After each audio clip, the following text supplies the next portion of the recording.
অনুগ্রহ করে শুনবেন, নিউ জলপাইগুড়ি থেকে কলকাতা যাওয়ার জন্য ট্রেন নম্বর ১২৩৬৪ কলকাতা ইন্টারসিটি এক্সপ্রেস।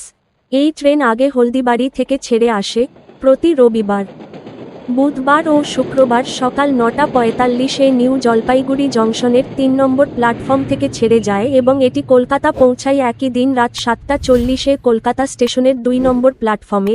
ট্রেনটির মোট যাত্রাপথ ৫৭০ কিলোমিটার, যা অতিক্রম করতে সময় লাগে ৯ ঘন্টা ৫৫ মিনিট। এই ট্রেনের গড় গতিবেগ ৫৭ কিলোমিটার প্রতি ঘন্টা এবং সর্বোচ্চ গতিবেগ ১১০ কিলোমিটার প্রতি ঘন্টা। এই ট্রেনটি যাত্রাপথে মোট ৭টি স্টেশনে দাঁড়ায়। এই ট্রেনের সেকেন্ড সিটিং ভাড়া ২১০ টাকা, স্লিপার ভাড়া ৩৬০ টাকা, চেয়ার কার ভাড়া ৭৭০ টাকা, থার্ড এসি ভাড়া ৯৪৫ টাকা।